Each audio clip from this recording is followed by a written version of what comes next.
Hello दोस्तों।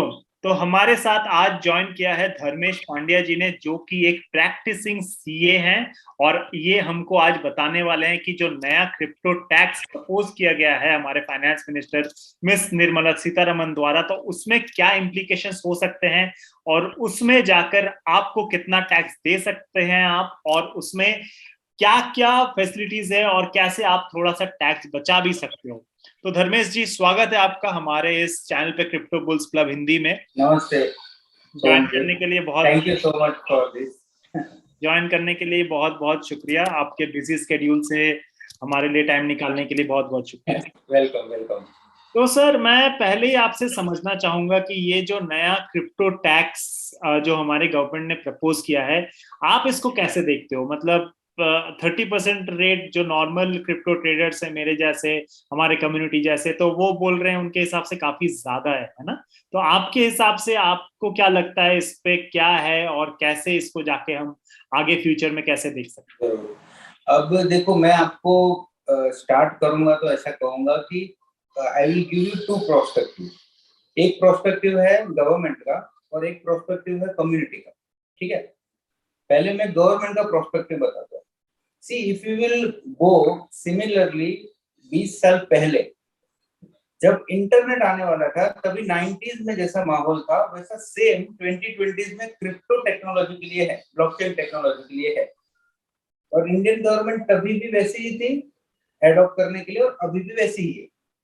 सो what they are doing is they are doing a trial and error basis, and they are not banning it because they can not ban. That is the reason they are not ban, और कोई reason नहीं। Since they cannot ban, so what they are doing is they are coming with a very excessive provision कि ऐसा provision लेके आए कि हम उसको रेगुलेट भी नहीं कर रहे और बैन भी नहीं कर रहे। हम तो बोलेंगे हमको टैक्स दे दो। निर्मला सीतारमन जी ने ऑन 1 फरवरी जब ये मैं बोलूंगा कि शॉकिंग न्यूज दिया, उसके बाद तुरंत ही सीएनएन के साथ उन्होंने मीटिंग की थी। आई थिंक सीएनएन या टाइम्स टुडे के साथ एक इंटरव्यू लिया था जर्नलिस्ट के साथ, और जर्नलिस्ट ने पूछा था उनको कि आपने इसको क्यों ऐसा डायरेक्ट किया, ये वो। बोलते हमारी कमिटी है, वो उस पे रिसर्च कर रही है, और हमने टैक्स इसीलिए लगाया because it is our right to tax on any income generated by the citizen of India. Okay, so हैं? टैक्स का रेट हाई इसीलिए because they are considering it to be a gambling sort. That is the thing. तो okay. अगर जुए के हिसाब से वो देखेंगे टेक्नोलॉजी को साइड में रख के, तो what they are thinking is कि to harass the tax payer. That is the main thing. तो गवर्नमेंट का पर्सपेक्टिव ऐसा है कि okay, technology we understand, but इसमें प्रॉफिट और गेन लॉस सब होने का चांसेस इतना हाई है, वेरिएशन, कि बीटीसी एक साल के अंदर 10x भी 5x भी हो सकता है, और सीधा 190% डाउन भी जा सकता है 2 महीने के अंदर। तो वो जो उसका रिस्क टेकिंग एनालिसिस है ना, तो they are not able to adopt it. So what they thought कि let us start with taxing and give some harsh provision. फिर वो देखेंगे कि कैसा इम्पैक्ट आता है कम्युनिटी का इन इंडिया। ऐसा उसके बाद they will come with a guideline. See, I will show you in letter, I will show you letter that in the finance act 2022 का जो बजट आया, वहां पे उन्होंने सब लिखा बोला बरोबर, but they have said that from time to time CBDT will issue guidelines with respect to what is virtual asset and what is not, what is to be taken into account, what is not. तो उनका आने वाला है guideline. It is not just 30% आ गया and ऐसा, it's like that. So this is a government perspective in a very conservative approach and non-investment. They're not considering it as an investment, but they want to tax it from the income earned by the people. अगर मेरा देश का citizen पैसा कमा रहा है, तो मुझे उस पे टैक्स लेने का हक है। This is what she said literally. So that is the reason they are giving. So this is the government perspective. Okay. अब अपनी क्रिप्टो कम्युनिटी का अगर पर्सपेक्टिव बताऊं, तो they were already paying taxes. Okay, the only difference is कि पहले वो लोग स्लैब रेट में करते थे और अब फ्लैट 30% आ जाएगा। वो एक फियर है। Now the people who are fearing, if they are hodlers, they are long time hodlers, and if they are already earning in crypto more than 15 lakhs, तो वो खुद में खुद ही 30% के स्लैब में आ ही गए तो उनको डरने की जरूरत ही नहीं है। Correct, I understand. और टीडीएस का जो प्रोविजन है वो receivable eight the end of year. Just एक वर्किंग कैपिटल होता है ना, जो समझो कोई आर्बिट्रेज की ट्रेडिंग कर रही है, जो कोई दूसरे एक्सचेंजेस के साथ कर रहा है, ऐसा कोई ट्रेड जो कर रहा है एकदम शॉर्ट टर्म, उसको थोड़ा फंड्स में इफेक्ट होगा कि समझो मेरे को यहाँ पे प्राइस डिफरेंस मिल रहा है, और ऐसा कुछ जो डेली ट्रेडर्स है, इंट्राडे भी नहीं बोलूंगा, इंट्रा मिनट भी है ट्रेडिंग क्रिप्टो में। जैसे शेयर्स में और शेयर्स में जैसे इंट्राडे ट्रेडिंग होती है ना, तो क्रिप्टो में तो इंट्रा मिनट ट्रेडिंग है, उनको टीडीएस से फर्क पड़ेगा। बाकी tax rate 30% is similar to जैसे वो लोग लॉटरी में चार्ज करते हैं, they are considering it to be lottery crossword puzzle. Even one of the एक सांसद सभ्य ने बोला भी था पार्लियामेंट में, I don't remember the name, Jatin और something person said that you should increase the tax. Now we वो तो मतलब आई सॉ दैट, मैंने देखा था वो। हाँ, वो तो एक अलग ही लेवल पे, मतलब 30% is very less, you increase the tax. So that is not the case. Government ऐसा कुछ नहीं सोच रही है, वो लेके आई है just to tax the income. Correct, ऐसा। और थोड़े हार्श प्रोविजन इनिशियली लाते ही है। आप हिस्ट्री देखोगे ना, कोई भी नया चीज भारत ने एडॉप्ट एक बार में नहीं किया, कभी भी देखो ऐसा। सेम आप ये कंपेयर करो इंटरनेट से, 90s में यही हाल था। The difference was only of internet. उस टाइम पे इंटरनेट नहीं था इसलिए पैनिक नहीं था। करेक्ट, अभी इंटरनेट है इसलिए पैनिक है, क्योंकि एक ही चीज का लोग 10-10 पहलू से अपना अपना विचार दे रहे हैं, जिसकी वजह से लोगों में पैनिक क्रिएट हो रहा है। ऐसा तो simple thing is government is trying to tax as much as possible and collect the revenue for the treasury, और कम्युनिटी डर रही है, बल्कि कम्युनिटी को डरने की जरूरत नहीं है, टैक्स प्लानिंग करने की जरूरत है। बिल्कुल ऐसा है। और इसमें कैसा है कि क्रिप्टो में इतने सारे वेरिएशंस है। See it is not like share, trade लिया आज मैंने रिलायंस का लिया और परसों बेच दूंगा, इतना सिंपल नहीं है। करेक्ट, यहाँ पे बीटीसी लिया, उसको इथेरियम में कन्वर्ट करके डेफी में भेजा, वॉलेट से निकाल के फिर बाइनेंस में बेच के फिएट में कन्वर्ट किया, इसमें क्या सेल और क्या परचेज। बिल्कुल बिल्कुल इशू। सो दैट्स व्हाई सी, जैसे मैं तो बोलूंगा फ्रैंकली बैकग्राउंड में बोलूंगा, तो क्रिप्टो कम्युनिटी को डरने की जरूरत नहीं है। उनको 3 चीज संभाल के रहनी है। सबसे पहले उनको रिकॉर्ड्स रखने हैं अपने प्रॉफिट के। सबसे पहली चीज किस रिकॉर्ड करना सीखो। मतलब अगर रिकॉर्ड नहीं करोगे ना, कैसे कर तो सकते हैं सर रिकॉर्ड? एक नॉर्मल ट्रेडर मेरे जैसा कैसे रिकॉर्ड कैसे रख सकते हैं? एक्सेल फाइल में? आप अपने आप एक मास्टर एक्सेल शीट बना सकते हो, जिसमें आप अपने वॉलेट, जो सिर्फ उसका एक्सेस सिर्फ आपको होना चाहिए, ठीक है, और whoever is the authorized person, okay, because there are many wallets, तो वॉलेट वाइज एक्सेल शीट बना सकते हो, ठीक है, अलग अलग वॉलेट की। उसमें आप जहाँ पे आपने सोलाना का ट्रेडिंग की, कहीं पे आपने बीएससी चेन वाली ट्रेडिंग की, तो उसका आपको ना एक रिकॉर्ड रखना है। रोज रोज रखना तो रोज रोज रख सकते हो, वीकली रखना तो वीकली रख सकते हो। तो क्रिप्टो का कैसा है ना, रोज जब समझो आपकी रोज की ट्रेडिंग है, यू आर नॉट अ हॉडलर, आप लॉन्ग टर्म नहीं हो, आप एनएफटी में नहीं हो, आप डेक्स में नहीं कर रहे हो। देखो इसमें क्या है, डेक्स का ये लोग ने अभी तक कुछ बोला नहीं है, डिसेंट्रलाइज्ड एक्सचेंज। तो for now on 31 March 2022 DEX के ट्रांजैक्शंस में इसका इफेक्ट नहीं आएगा according to me. Okay, yes, because they can not track only because they don't know. हाँ, with guidelines coming in future वो कुछ ला सकते हैं, but the TDS provision and the taxation उसका उससे कोई प्रभाव नहीं पड़ेगा। हाँ, बट डेक्स से अगर वो यहाँ पे कहीं पे भी लेके आए इन सेंट्रलाइज्ड एक्सचेंज और इन देयर ओन वॉलेट, तो फिर टैक्सेबल इवेंट हो सकता है ऐसा। ओके, तो रिकॉर्ड रखना है। जो गवर्नमेंट को आज के डेट में क्रिप्टो समझ में नहीं आ रहा है, बेसिक बिटकॉइन नहीं समझ आ रहा है, उनको डेक्स मेरे ख्याल से अभी तक समझ में आया होगा सर, आपको क्या लगता है? टैक्स का तो कैसा है कि उन लोग, मैंने जैसे बोला ना कि उन्होंने बोला फ्लैटली कि we want revenue, we will not go without any revenue. तो क्या है एक्चुअली, देखो कोई भी कानून ना भारत में कैसे आता है कि पहले उसको रेगुलेट किया जाता है।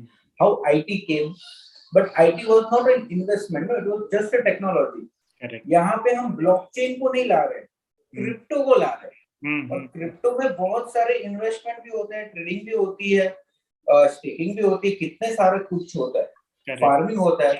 तो उन लोग को ना फोमो हो गया, अगर अपनी भाषा में बोलो ना, अपनी कम्युनिटी के भाषा में, जी तो जी। गवर्नमेंट को फोमो हो गया ऑफ लूजिंग टैक्स, कि हम्म हम अगर ये सैलरी समझो, क्योंकि they were going to come last year, corona की वजह से सब आगे चला गया, करेक्ट। तो मतलब ये सैलरी समझो चला गया, नेक्स्ट फाइनेंशियल में आया, तो अगर समझो कुछ उसमें मूवमेंट होता है, लोगों ने कमाया, तो they will miss out the chance of taxing them, they will correct. Miss out the chance, एक आई स्कैनर रखना चाहते हैं वो लोग।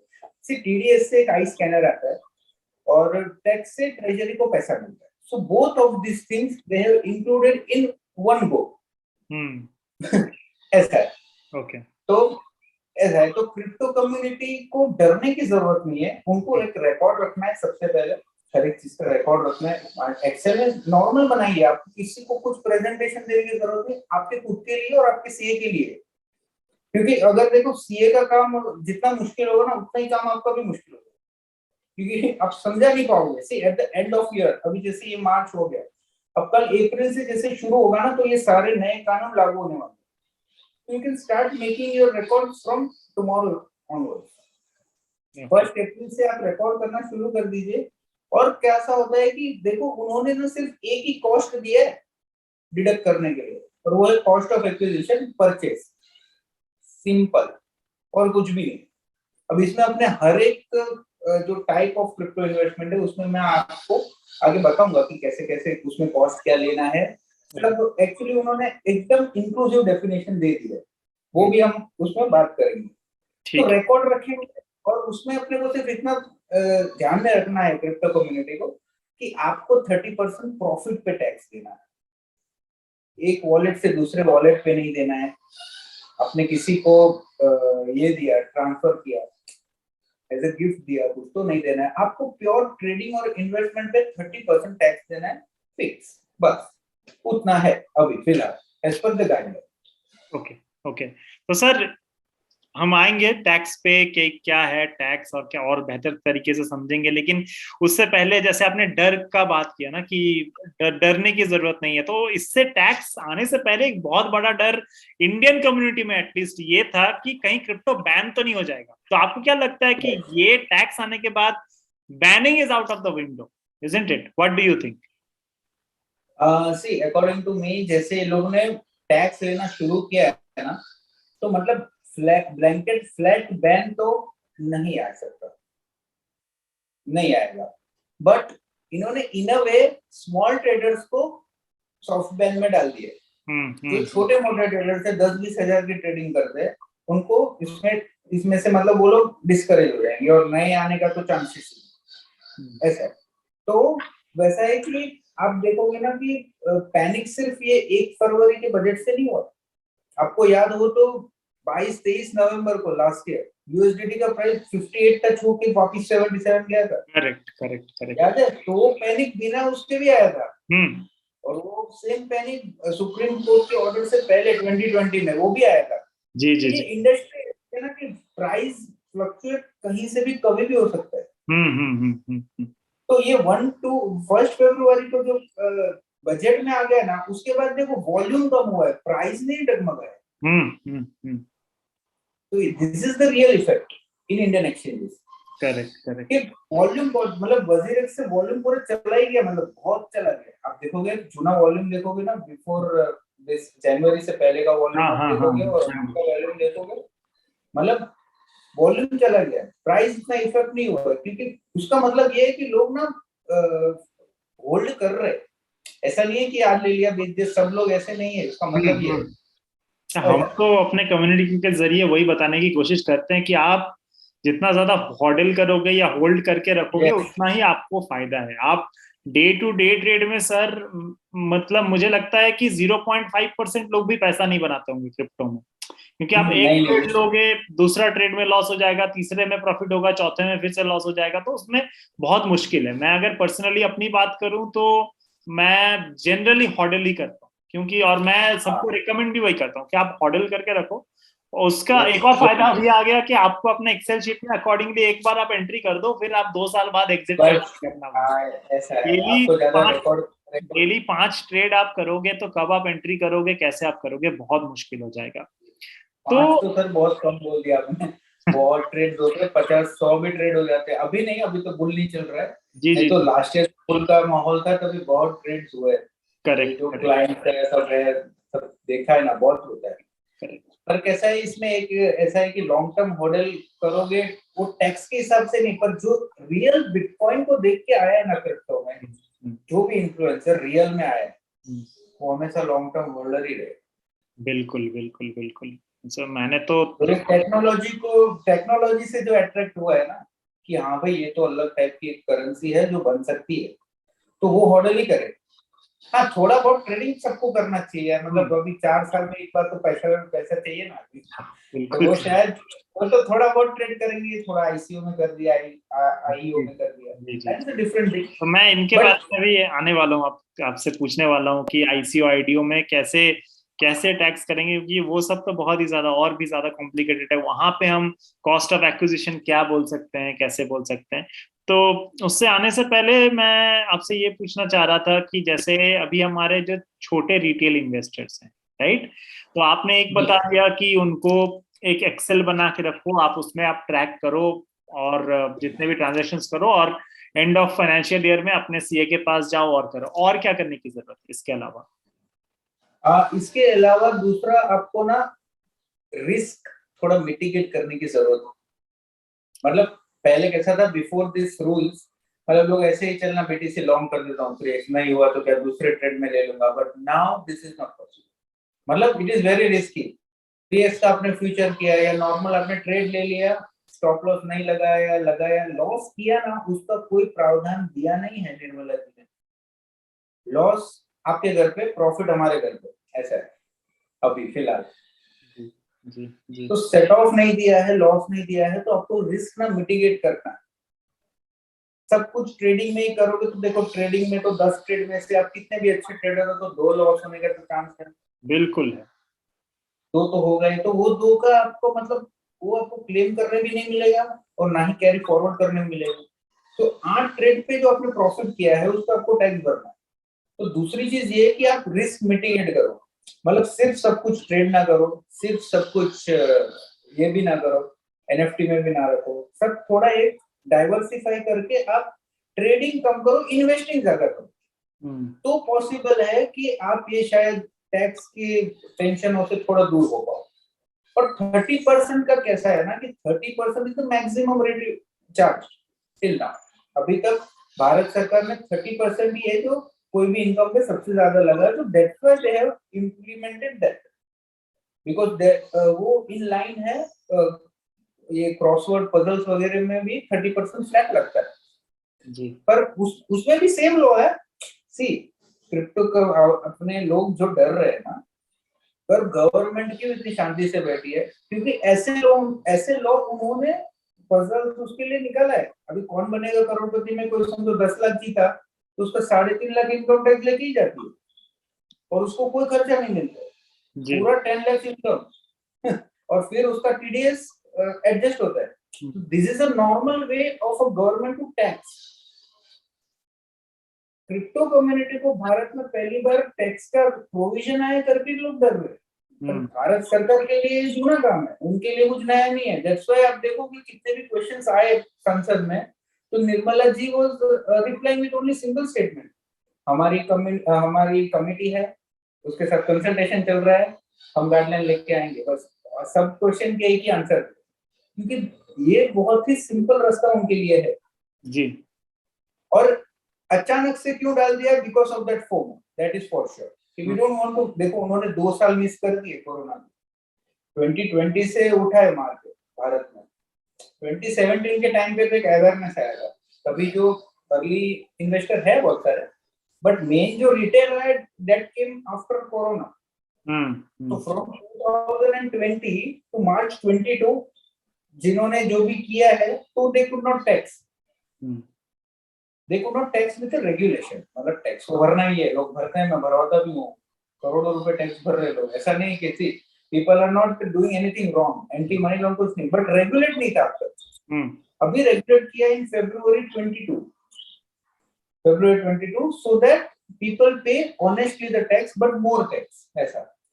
अब समझो कि मैं सालाना 25 लाख की कमाई किया क्रिप्टो से, तो मुझे फर्क नहीं पड़ता है, मुझे वैसे भी मतलब उतना ही आता, 10 20 40 हजार ज्यादा आता, पर मैंने समझो पूरे साल में सिर्फ 2 लाख ही कमाया, तो मुझे 60 हजार टैक्स देने। सही बात। और स्लैब रेट में मुझे 1 रुपया नहीं देना है। तो जो छोटे ट्रेडर्स है ना, ये लोग ने पहले ही देखो, जब भी मोदी जी ने बोला था ना, उन्होंने सबसे पहले, ये सब आने से पहले, मेरे को लगता है 4 5 महीने पहले, what he said progressively, that for Bitcoin and blockchain technology, all the countries of the world should come together and regulate. ऐसा उन्होंने अकेले नहीं बोला था, सारे विश्व के जितने भी लीडर्स है बड़े बड़े, किसी ने कोई कमेंट नहीं दिया था बिटकॉइन पे या ब्लॉकचेन टेक्नोलॉजी। इन्होंने ऐसा बोला था कि विश्व के सारे देश मिलके अगर इसको रेगुलेट करेंगे तो ही ये पॉसिबल है, ताकि वो सही बात है। पर उन्होंने ये भी बोला था उससे पहले कि bitcoin is spoiling the younger generation. अब उसका कोई लॉजिक नहीं है, वो बोला था उन्होंने, लॉजिक कुछ नहीं है उसका। अभी कोई स्पॉइल हो रहा है कि नहीं कमा रहा है, वो एक उनका फंडामेंटल राइट है, वो अपने पैसे से क्या करे। See that we can not say anyone कि भाई तू जितना कमा रहा है उसमें से तू इतना कर, वैसा था, that we can not do. So in a way what I think is कि उस लाइन पे ये रेगुलेशन हुआ है। अभी कोई 25 लाख साल का कमा रहा है, मतलब he must be having some, कोई तो कुछ प्रिंसिपल अमाउंट होगा, मैच्योर्ड होगा, जो इतना दे रहा है। अब समझो कोई सिर्फ 10 20 हजार या 1 लाख 2 लाख कमा रहा है पूरे साल में, तो मतलब वो छोटा रिटेलर होगा, छोटे से शुरू किया होगा, तो they will gate discourage and in a way that motive will be satisfied, this what I think. क्योंकि सबने कभी इग्नोर किया था क्या है ये, तो बिटकॉइन में बच्चे क्या, ऐसा नहीं। अब उन्होंने वो उस तरीके से रेगुलेट किया कि small people will get discourage. और ऐसा होता है कोई भी मार्केट में कि स्मॉल पीपल, मतलब रिटेल अगर डिस्करेज हो गया ना, तो वॉल्यूम कम हो जाता है। तो व्हाट डू दे वांट, मतलब उनको ये है कि लोग धीरे धीरे ट्रेडिंग करना बंद ही कर दें, या फिर उनको भी खुद को नहीं पता कि उन्हें क्या करना है, कि वो government what is it that government wants right now? मैं तो एक ही बात बोलूंगा, right now government want only tax.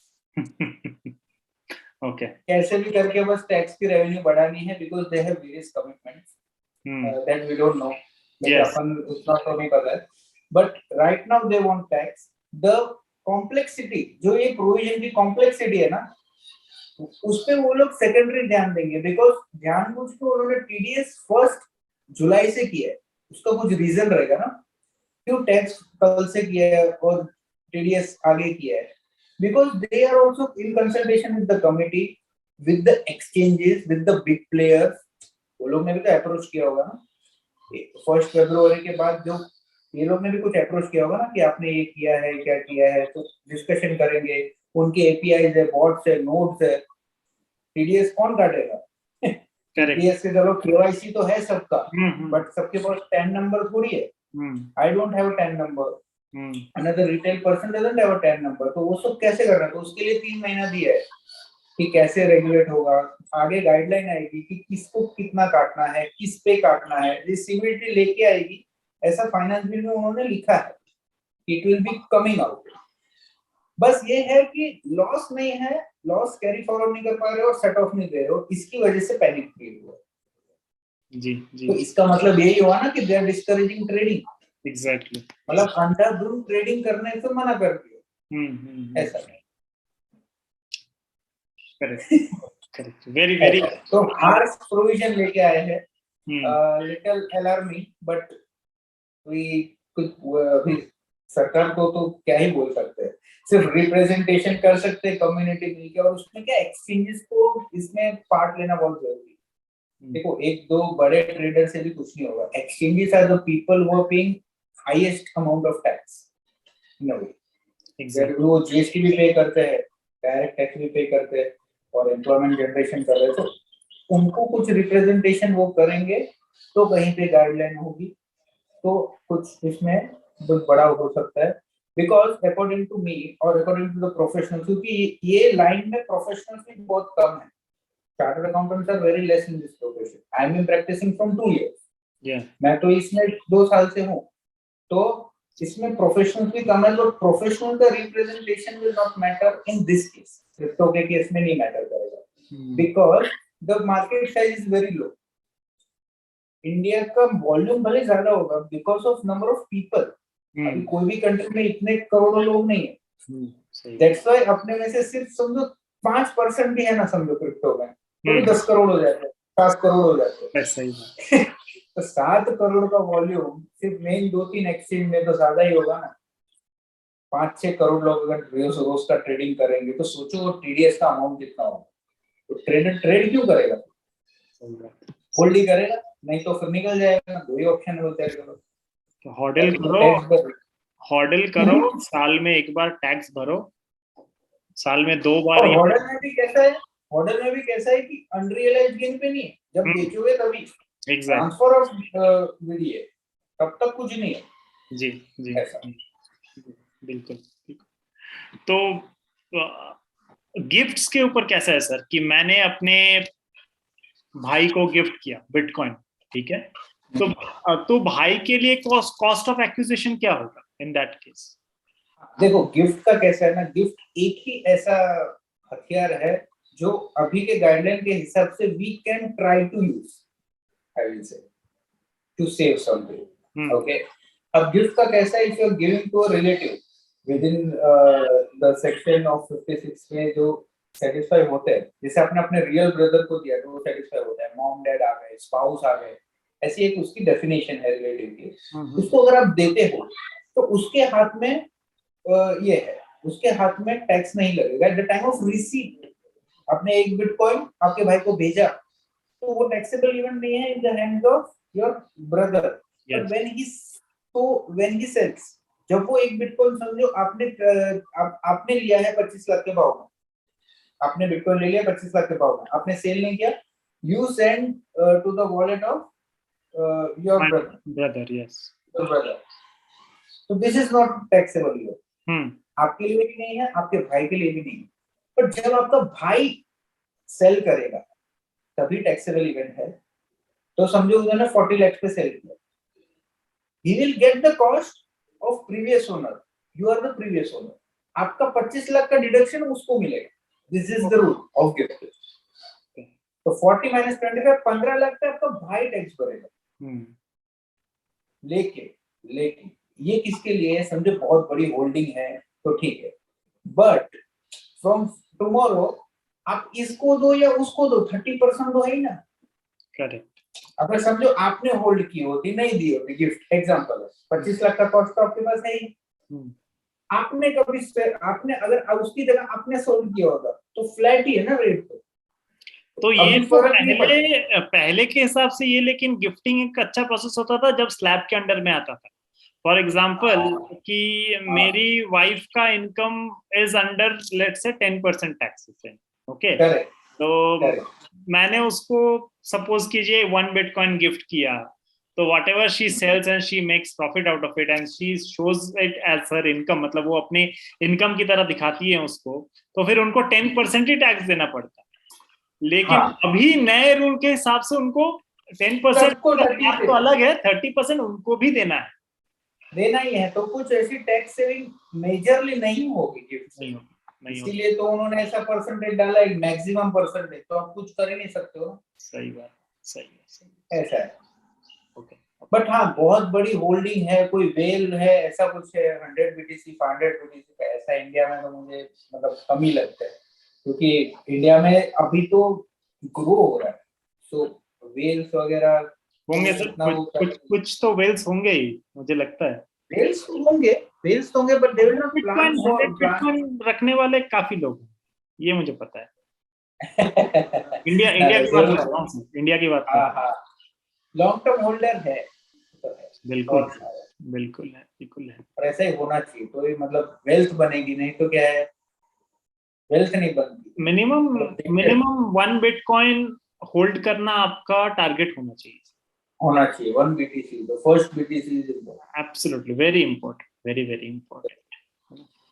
Okay, तो सर आप कुछ शेयर करना चाह रहे थे अबाउट द जो टैक्स उन्होंने बताया था? जी सर। यस, देखिए ये फाइनेंस बिल है जो 1 फरवरी को आया था और अभी 3-4 दिन पहले पास हो गया। So now this is confirm कि भाई this is the way, law now, this is not a bill anymore, this is a law. Yes yes, this is the law now. Yes. अभी कैसा है कि देखो, मैंने हाईलाइट इसलिए किया है, we just want to check with 2-3 provisions enacted, okay. अभी देखो, सबसे पहले है उन्होंने वर्चुअल डिजिटल एसेट को डिफाइन किया हुआ है, एंड दिस डेफिनेशन, आप देखो शुरुआत कैसी हो रही है, एनी इंफॉर्मेशन, एनी समझ रहे हो, मतलब जो भी इंफॉर्मेशन या कोड और नंबर और token other than Indian currency और फॉरेन करेंसी, मतलब भारत का रुपया INR या और कोई भी फॉरेन करेंसी नीचे लिखा है which is defined in FEMA act, मतलब जो फेमा के हिसाब से करेंसी है उसको छोड़ के जो भी इंफॉर्मेशन कोड है, मतलब सारी क्रिप्टो आ गई, मतलब जो मतलब डेफी NFT वगैरह जो एप्लीकेशन ऑफ ब्लॉकचेन है ना। सिर्फ क्रिप्टो हो गया या डिजिटल गोल्ड वगैरह भी इसके अंदर आ गया? नहीं नहीं नहीं, डिजिटल गोल्ड इसमें नहीं आएगा। अच्छा अच्छा, डिजिटल गोल्ड इसमें नहीं आएगा अनलेस, बिकॉज सी वो अपन नीचे पॉइंट में आते हैं, पहले अपन इसका डेफिनेशन देखते हैं। ठीक है। Any information through cryptographic means, okay, और otherwise what are non called a digital represent exchange with or without consideration, मतलब गिफ्ट भी आ गया ना विथ और विदाउट कंसिडरेशन, गिफ्ट आ गया। फिर समझो IDO, IO जब आप मेरे को पूछ रहे थे ना, अब IDO is for seed investor. अब सीड इन्वेस्टर का कैसा है कि उनका भी इसमें ये डेफिनेशन में आ रहा है, मतलब इतना एक्सक्लूसिव, इतना एग्जॉस्टिव डेफिनेशन है कि सब इंक्लूड हो रहा है। ऐसा as a store of value unit not limited to investment scheme, can be transfer, store और ट्रेडेड इलेक्ट्रॉनिकली। सो जो इलेक्ट्रॉनिकली हो सकता है क्रिप्टोग्राफिक मींस से, वो सब कुछ VDA के इसमें डेफिनेशन में उन्होंने डाल दिया, वेरी एग्जॉस्टिव डेफिनेशन, ठीक है। और फिर क्या किया है, NFT को अलग से डाला, because NFT is a different type of application of blockchain, मतलब उसमें क्या आर्ट इन्वॉल्व है, तो कैसा हो जाता है कि उन्होंने अलग से डाला। And then see what they have said, any other digital asset has notified by the government in official gazette, मतलब this is not limited to what words they have written in 47A। Central government from time to time can issue any guidelines and add and less also, मतलब निकाल भी सकती है। आगे explanation में ऐसा लिखा हुआ है कि they can remove also and they can add also with a notification. तो ये वर्चुअल एसेट का डेफिनेशन ऐसा दिया हुआ है फाइनेंस में, फाइनेंस बिल में, ओके। तो ये एग्जॉस्टिव डेफिनेशन में ना आपने अपने जो भी क्रिप्टो के जितने भी ऑप्शंस है ना, सारे कवर हो जाते हैं। और ये चीज अभी सांसद सभ्यों ने जब भी पार्लियामेंट में परसों या कभी जब भी क्वेश्चंस उठाए थे ना, तो उन्होंने ये भी डेफिनेशन वापस पढ़ी थी उनको जवाब देने के लिए कि सी this is the thing and we can remove and we can add any tokens, any currency, anything, any cryptographic mean. Correct. So this is the exhaustive definition. अब ये definition के हिसाब से almost every crypto transaction will come into this definition. But अभी ये था definition. Now we'll go through the taxing part जो है ना, वो सेक्शन अपन देखते हैं, और 115 वाला। सी ये जो सेक्शन है ना, जिसने सबको हिला के रखा है, वो सेक्शन है ये tax on income from virtual digital asset.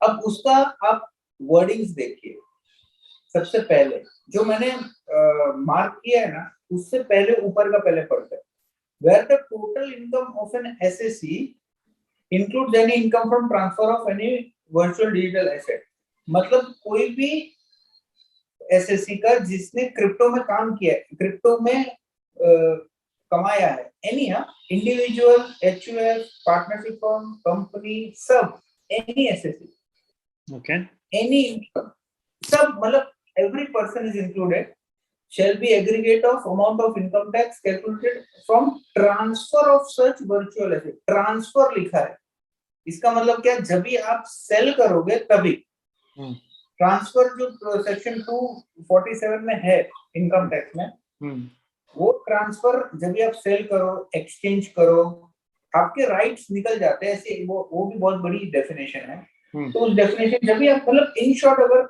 Retail language में कहूं तो जब आप बेचोगे या किसी और को ट्रांसफर कर दोगे इन काइंड, सब इसमें इंक्लूड हो जाएगा। इसका मतलब क्या, आपको रिसीव हुआ, that is not a taxable. Yes, you getting my point? Understood. What they have written, the amount on the income from the transfer of such virtual asset. For example, I am getting salary 2000 USD. Example, my salary is 2000 USD for maintaining the Telegram community, for doing marketing activities. कोई भी project का मैं काम कर रहा हूँ and मुझे मिल रहा है 2000 USD। तो आपको जो 2000 USD मिल रहा है वॉलेट में या कहीं पर भी, वो टैक्सेबल इवेंट नहीं है। जब आप उसको ट्रांसफर करोगे, ट्रांसफर मतलब बेचोगे, फिएट में बेचोगे या पैसे भी बेचोगे, बीटीसी ले लिया समझो आपने यूटिलिटी के सामने, तो भी वो टैक्सेबल इवेंट है, because it is exchange with another mediator, so it is transfer. Okay, ऐसा। तो point of taxation comes when there is a sale और एक्सचेंज और ट्रांसफर, तभी ही 30% देना है। इसलिए बोल रहे कि होल्ड करोगे तो कहीं पे टैक्स नहीं आएगा, और ट्रेडिंग मतलब शॉर्ट टर्म लॉन्ग टर्म के हिसाब से अगर ट्रेडिंग करोगे तो जब प्रॉफिट कमाएंगे तो ही अपने को टैक्स भरना। अब ये ट्रांसफर में समझो आपके लॉस हो गया तो वो तो नीचे कवर होगा, तो लॉस नहीं देंगे, वो तो पता है। But main thing what I have highlighted is that अपने को ट्रांसफर पे ही भरना है पैसा, आपने बस आया क्रिप्टो और भरना, ऐसा नहीं। This what the definition says of on website. Okay, from the transfer मतलब सेल होगा, that is the taxable part. Okay, हाँ, फिर आते हैं हम नीचे डिडक्शन में। Now deduction is so much very strict. No deduction से तो शुरुआत किया है point number 1। See, this is the way of drafting legislation. मतलब they don't want you to do this thing like that.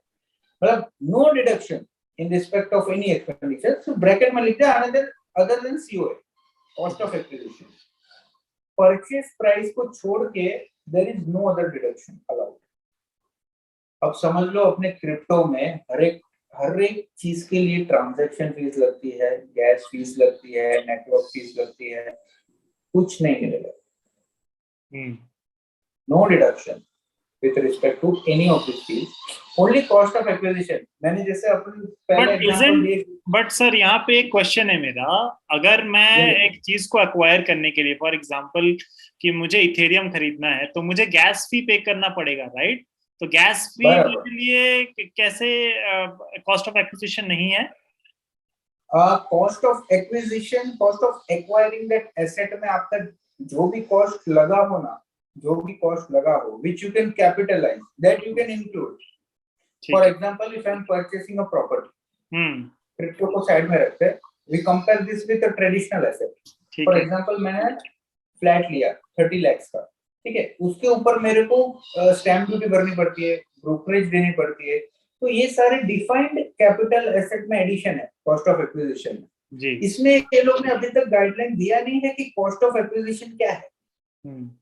तो जस्ट बाय बेयर एक्ट, ये जो act सिर्फ पढ़ के सिर्फ इतना ही पता चलता है कि वो सिर्फ परचेस प्राइस बोलने का ट्राई कर रहा है, unless they give any guidelines कि ओके व्हाटएवर कॉस्ट। देखो, सिर्फ कॉस्ट ऑफ एक्विजिशन करके लिखा है जी, but cost of acquiring that asset में जो भी कॉस्ट है वो पूरा जब तक गाइडलाइन पे क्लैरिफिकेशन नहीं आता है, I don't think so they meant to say that.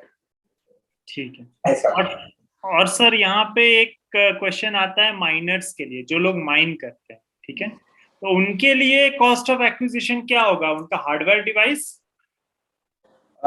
Miners का कैसा है, एक्सक्लूसिवली निर्मला जी ने बोला था कि माइनिंग का जो है वो डिडक्शन नहीं मिलेगा। ओके, बट मेरा ऐसा मानना है कि डिडक्शन नहीं मिलेगा, ठीक है, ओके, बट जो माइनर है उसको रिवॉर्ड्स मिलता है।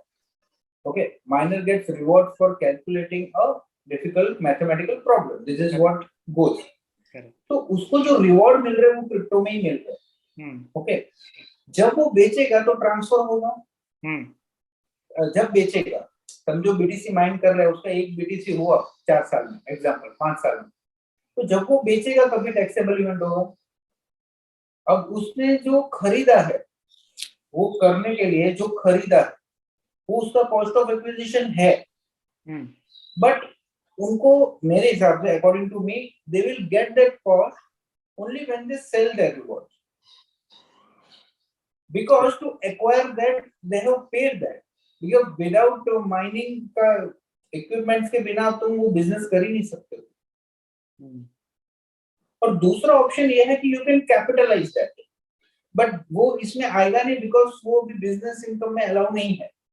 Crypto income is now can not be done as business income, उसके लिए 115B का सेक्शन आ गया स्ट्रिक्टली, तो you can not classify that is business income ऐसा। तो अभी तक जो समझो करते थे ना बिजनेस इनकम दिखाते थे, जो अभी मार्च 21 और मार्च 22 तक जो करते थे ना, फिर वो उनको इसमें शिफ्ट होना पड़ेगा बाय डिफॉल्ट ऐसा। तो जो ऑलरेडी माइन कर रहे थे उन्होंने समझो कैपिटलाइज किया हुआ है, समझो, तो फिर वो उन्होंने समझो कैपिटलाइज किया हुआ है ना, तो फिर उसका जो वैल्यू रहेगा ना उस हिसाब से फिर उसका टैक्स आएगा, जो बची हुई वैल्यू है और रिवॉर्ड ऐसा आएगा। वो depend on case to case. But जो समझो अभी से माइनिंग शुरू कर रहा है तो उसको अभी कोई कॉस्ट ऑफ डिडक्शन नहीं मिलेगा अनलेस वो अपने रिवॉर्ड बेच रहा है कहीं मार्केट में, तो मेरे हिसाब से वो कॉस्ट ऑफ एक्विजिशन उसका वही है। अब सांसद वालों की जो भाषा है वो लीगल थोड़ी होती है, वो उन्होंने वहां पे पूछा कि माइनिंग का कॉस्ट मिलेगा क्या डिडक्शन, तो मैंने बोला ना, तो वो तो नहीं मिलेगा ना, मतलब लोग लॉस क्लेम कर लेंगे तो कैसे चलेगा, उस हिसाब से वो लोग ने मना किया होगा। But for a minor the rewards are the only sales, तो वो जब उसको आईना में कन्वर्ट करेगा, फिएट में कन्वर्ट करेगा या एक्सचेंज या ट्रांसफर करेगा as per the definition of VDA, तो जब वो ट्रांसफर करेगा तभी उसको टैक्सेबिलिटी आएगी और तभी कॉस्ट ऑफ एक्विजिशन उसको मिलेगा। अच्छा सर, यहाँ पे मेरा एक क्वेश्चन है, आपने आईएनआर में कन्वर्ट करने का बोला ना, तो मैं अपना एग्जांपल देता हूँ। मैं अपने 99% ट्रेड्स यूएसडीटी में करता हूँ, ठीक है। मैं यूएसडीटी से बिटकॉइन करता हूँ, बिटकॉइन से यूएसडीटी करता हूँ, कुछ यूएसडीटी बढ़ गया फिर से बिटकॉइन खरीदता हूँ। तो मैंने जब यूएसडीटी में उसको सेल किया तब मैं टैक्स के लिए लायबल हूँ, या फिर मुझे वो यूएसडीटी को आईएनआर में कन्वर्ट करना है उसके बाद? नहीं, see, no. The taxable event doesn't depend on two things. लोग क्रिप्टो कम्युनिटी में सबसे बड़ा मिसकंसेप्शन एक है कि I have to pay tax on my withdrawal. No, you have to pay tax on your profits.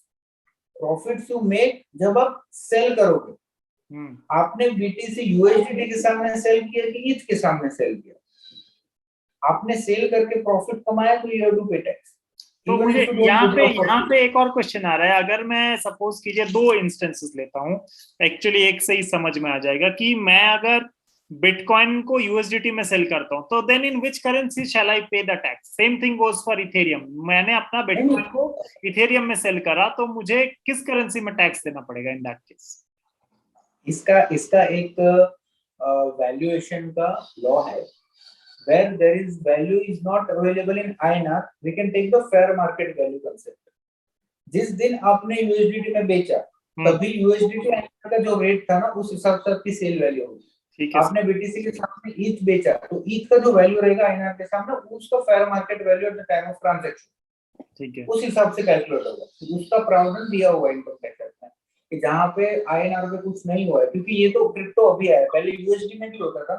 अभी जैसे एक्सपोर्ट किया है किसी ने तो उसको USDT में आया, तो फॉरेन करेंसी वगैरह और फेयर मार्केट वैल्यू का एक पूरा कंसेप्ट है, तो उस हिसाब से करना पड़ेगा। इसलिए मैं बोल रहा हूँ कि आपको रिकॉर्ड रखना पड़ेगा। अगर आप समझो रिकॉर्ड नहीं रखते हो तो मतलब कंफ्यूज हो जाओगे, मतलब किस पे देना है, वैल्यू क्या निकालोगे।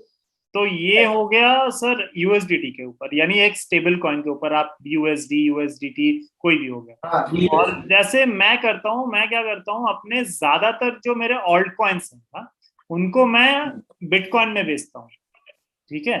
तो फिर इन दैट केस मेरा फिर कैसे टैक्स कैलकुलेशन होगा? तो बीटीसी का वैल्यू है ना अपने पास, फेयर मार्केट वैल्यू तो हर एक एसेट का है। मतलब समझो आपने मैंने 1000 रुपए का इथेरियम खरीदा, ठीक है, रुपए में खरीदा सर, रुपए में, ठीक है, 1000 रुपीज वर्थ का मैंने इथेरियम खरीदा। उस इथेरियम को मैंने 2 हफ्ते बाद बिटकॉइन में कन्वर्ट कर दिया, ठीक है। तो मेरा बिटकॉइन तो मुझे किस तरह से टैक्स पे करना पड़ेगा? आपने एक्सचेंज कर लिया, इथेरियम के सामने बिटकॉइन ले लिया, तो आपको बिटकॉइन आया, तो वो बिटकॉइन का फेयर मार्केट वैल्यू निकलेगा 2 हफ्ते के बाद का। इस वैल्यू का तुमको मिला, समझो आपको 1200 रुपए का मिला इक्विवेलेंट, माइनस 1000 रुपीज, 200 पे टैक्स देना है 30%। और अगर 2 हफ्ते बाद बिटकॉइन का वैल्यू 1000 से, मतलब जितना मैंने कन्वर्ट करा है 1000 से कम होगा, तो that is a loss, right? That is a loss, you can not claim.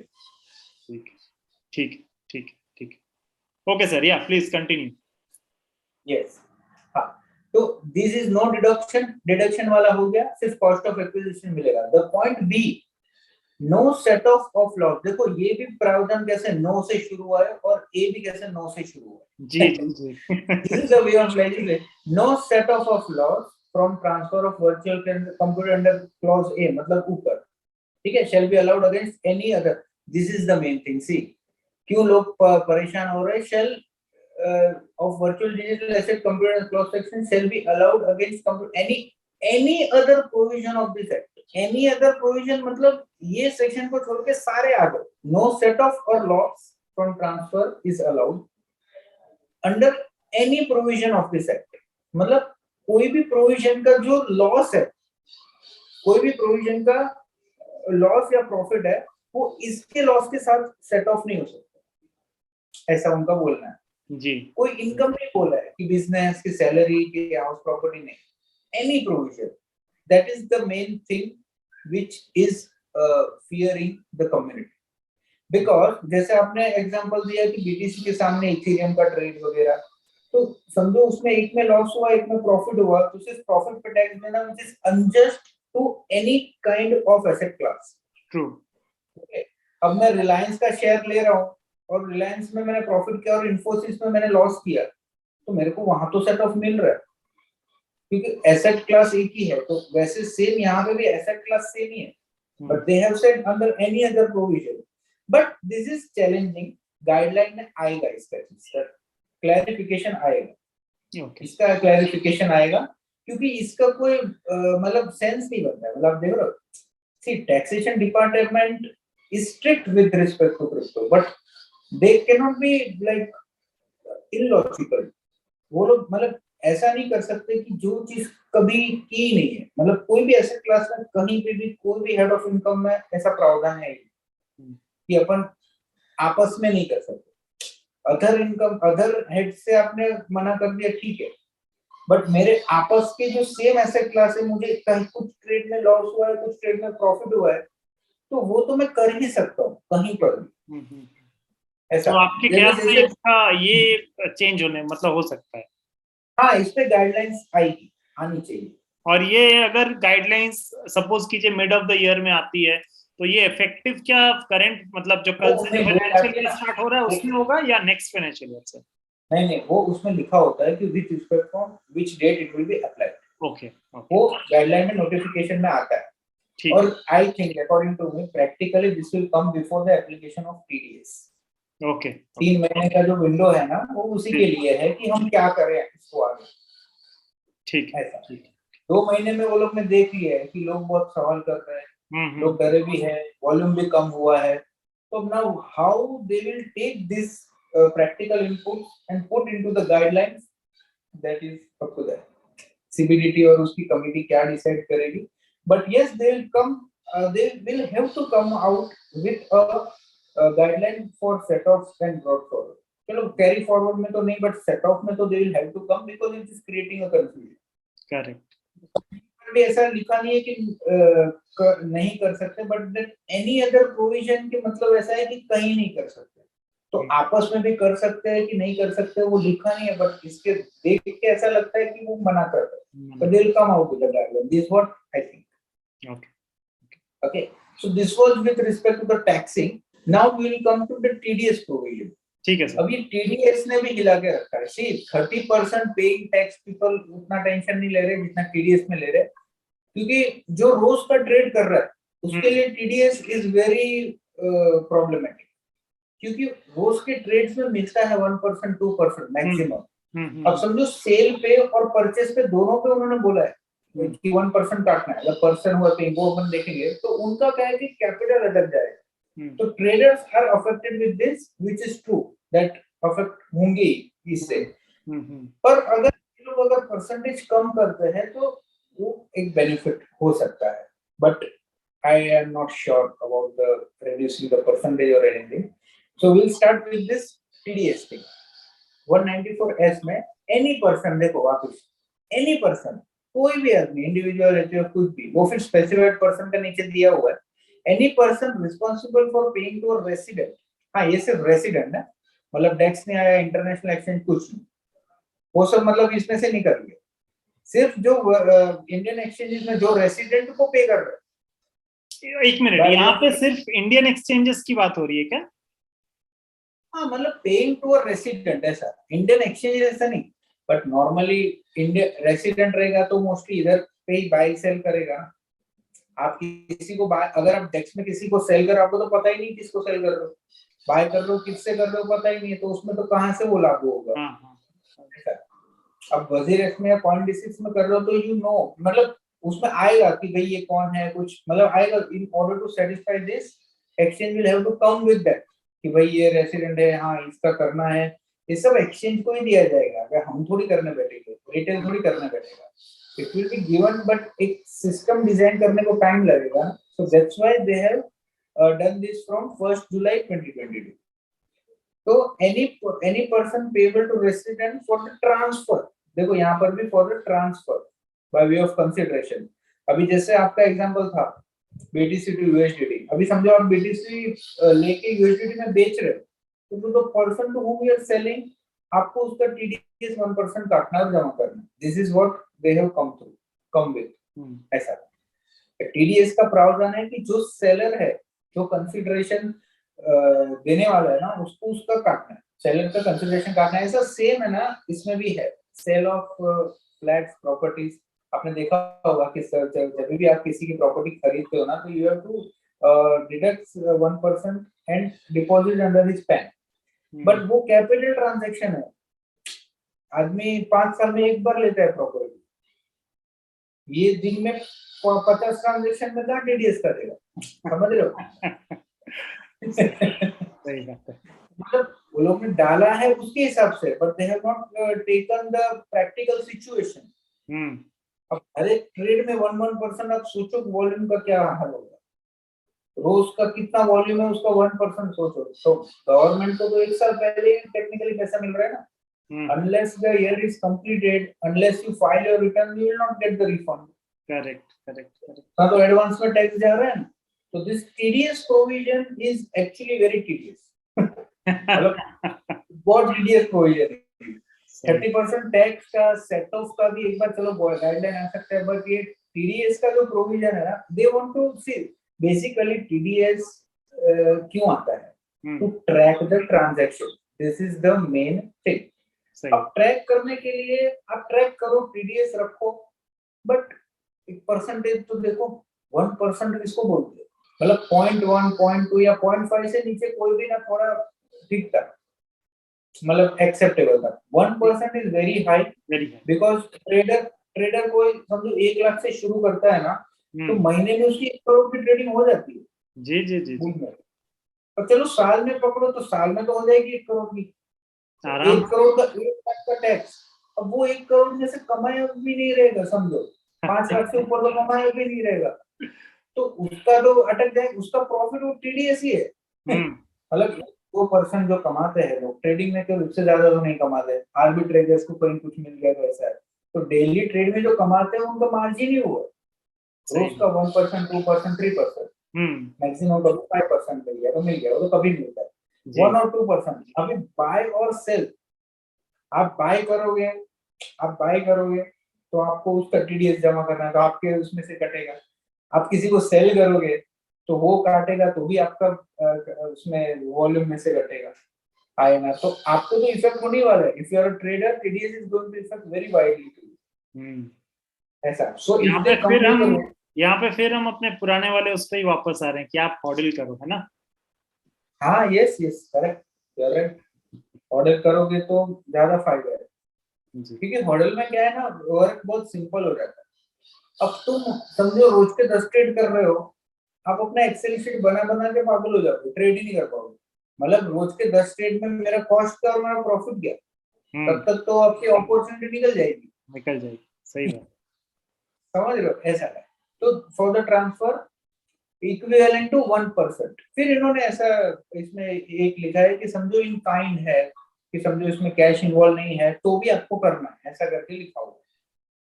कि समझो ऐसे ही किसी को ट्रांसफर किया है तो भी आपको you have to ensure that tax has been paid before the transfer. ऐसा मतलब everything on the purchase with the person is purchasing.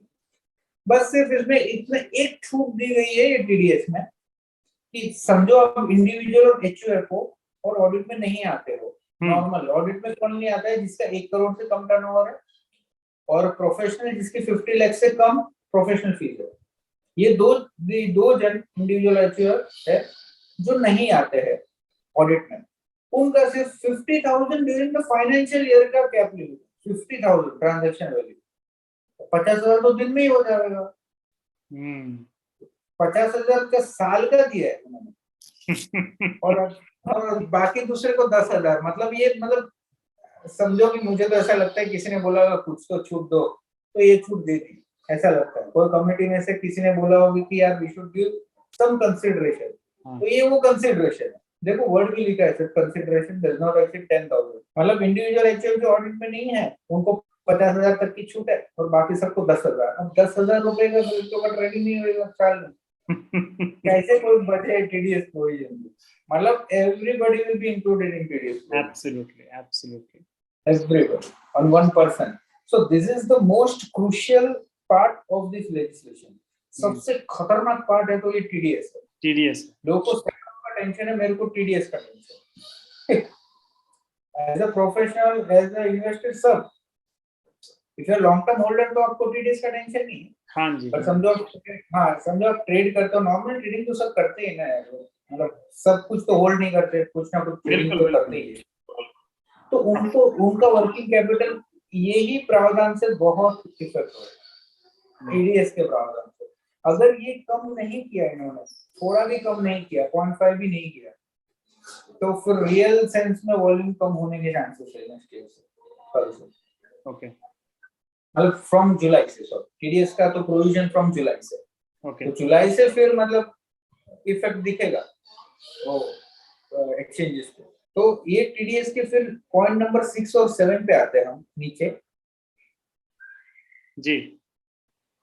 If any difficulty arises in giving effect, इसमें दोनों में उन्होंने वही लिखा है कि सेंट्रल गवर्नमेंट, देखो ये बहुत अच्छा पॉइंट है, कोई भी डिफिकल्टी आ रही है ये प्रोविजन को कंप्लाई करना है, तो सेंट्रल गवर्नमेंट इसमें गाइडलाइंस इशू करेंगे to remove the difficulty. This is the best part of this legislation कि उन्होंने हार्श शब्द डाल दिया, बट लास्ट में देखो ये लिखा है कि if any difficulty arises in giving effect to the provision. मतलब ये टीडीएस के प्रोविजन में कुछ प्रॉब्लम आ रही है, कुछ डिफिकल्टी, उनको खुद को पता है कि डिफिकल्टी आने वाली है। हाँ जी, डिफिकल्टी आने वाली है, क्योंकि ट्रेड्स उन्होंने भी देखे होंगे ना वजीर का रिपोर्ट उठा के, क्योंकि लास्ट मार्च 22 चल रहा है ना, तो मार्च 21 में ईडी के नोटिस आए थे क्रिप्टो ट्रेडर्स को।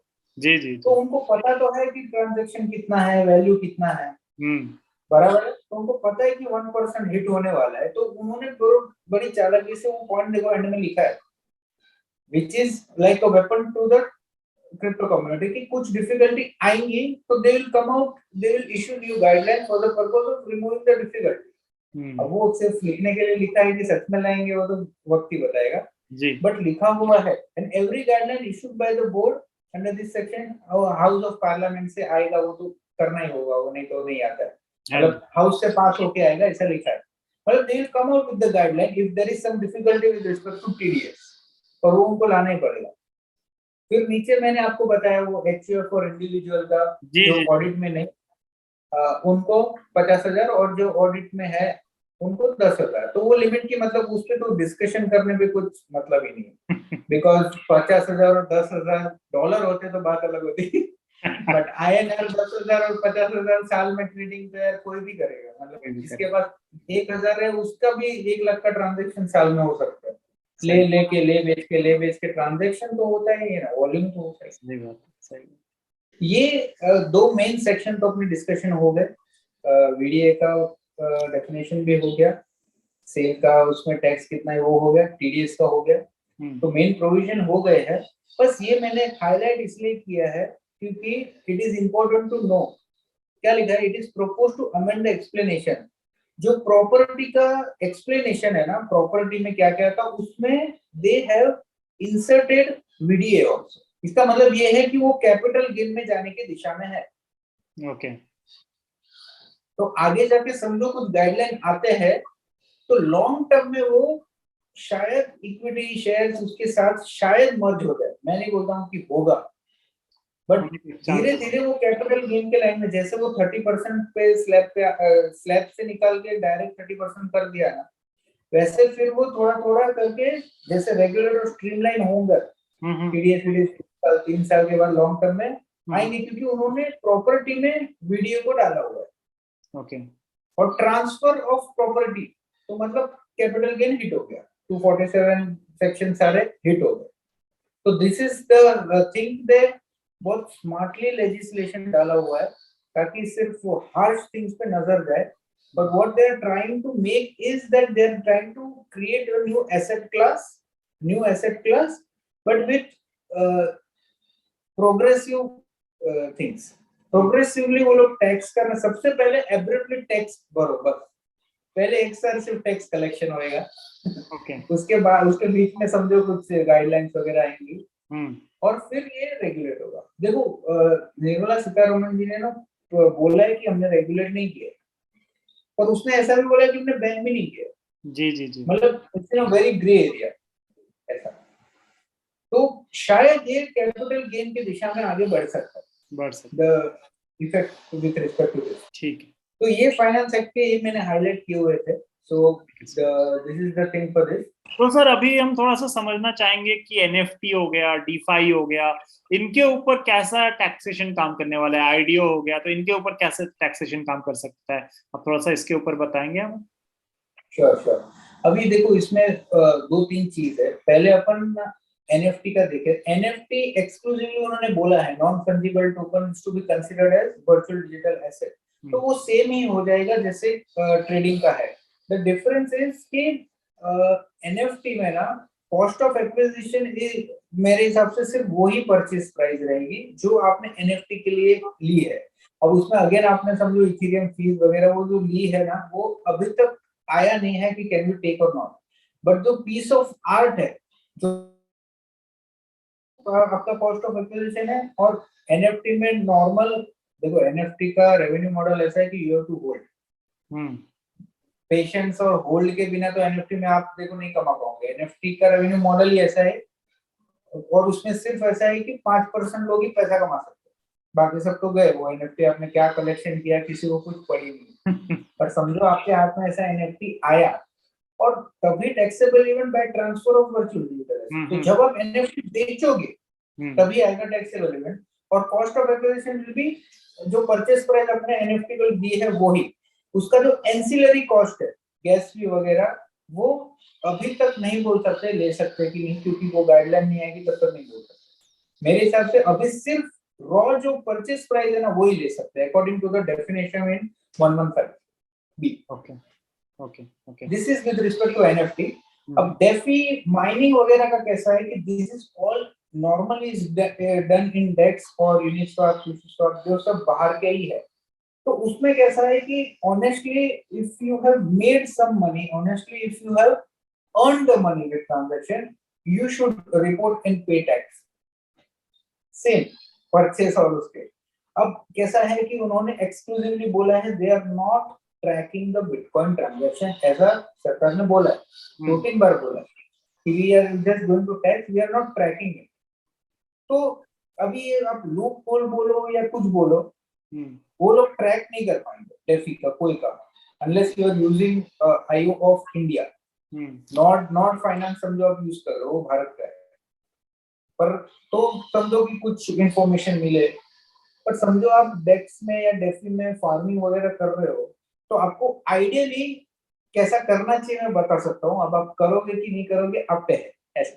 जी जी तो जरूर जो बताइए। आपने हाँ, आपने जो फार्म करके या डेफी में ट्रांजेक्शन करके जो भी आपने प्रॉफिट अर्न किया है, वो प्रॉफिट पे आपको डायरेक्टली 30% भरना पड़ेगा। Okay. Yes, because DeFi is not trading, वो पूरा अलग ही बिजनेस है।